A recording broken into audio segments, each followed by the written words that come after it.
तव्हां सभई दोस्त कई आहियो, तव्हांजो शुक्रगुज़ार आहियां। असांजी सिफ़ुनि में बि अॻभरा थियो, असांजो साथ ॾियो। हाणे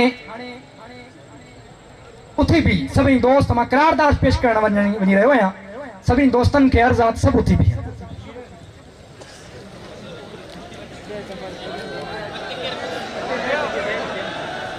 जो पहिरियों सियासी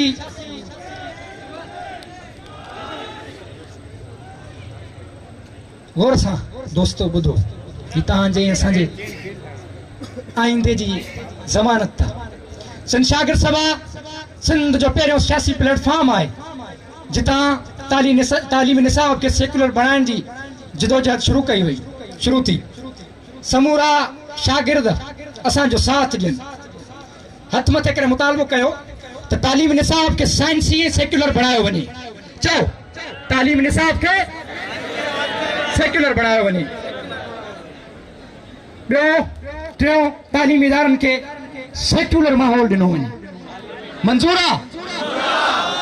तालीमी इदारा, चौथों, तालीमी इदारनि में मज़हबी इंतिहा पसंद तंज़ीमुनि खे, तालीमी इदारनि में मज़हबी इंतिहा पसंद तंज़ीमुनि खे रोकियो वञे। मंज़ूर आहे?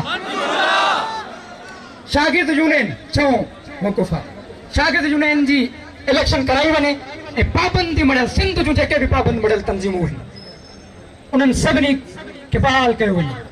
मंज़ूर आहे? सतों, तालीमी निसाब में तारीख़ ऐं लतीफ़ियात जो सब्जेक्ट शामिल कयो वञे। छा मंज़ूर आहे? नओं, तालीमी निसाब में राजा ॾाहर बाबति ग़लत मवाद खे ख़ारिज करे ॿार खे सूरमो पेश कयो वञे ऐं तारीख़ दुरुस्त पढ़ाई वञे। छा मंज़ूर आहे?